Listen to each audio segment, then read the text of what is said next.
In 1982, when Justin Trudeau's father occupied that lofty office, he produced his signature work by what was called repatriating the Constitution. He enacted what was called the Constitution Act 1982. In essence, he replaced the British North America Act of 1867 with it, and the British Parliament ceded authority to the federal and provincial legislatures in Canada.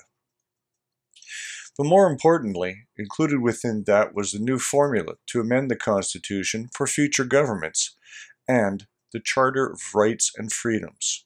Section 2 of the Charter of Rights and Freedoms guarantees to everyone, quote, the following fundamental freedoms. A. Freedom of conscience and religion. B.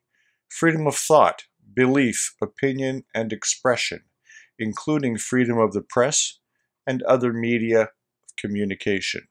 C. Freedom of peaceful assembly. And D. Freedom of association. Those are unequivocal.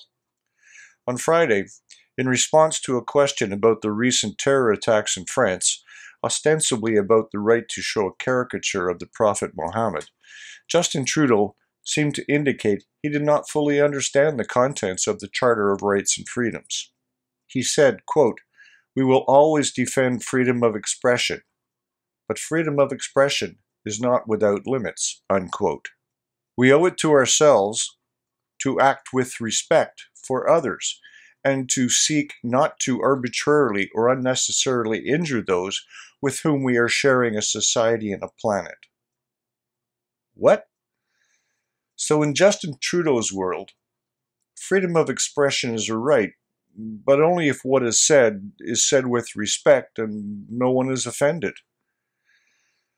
Nowhere in the Charter does it specifically say anyone has the right to not be offended by anything they see, hear, or read. Nowhere. The Prime Minister may well believe whatever he wants to believe, but the language of the Charter is quite clear. The Prime Minister cannot arbitrarily change the Charter, nor can he interpret it as he sees fit. If he wants to change the language in the Charter, there is an amending formula put in place by his father with which he can do that.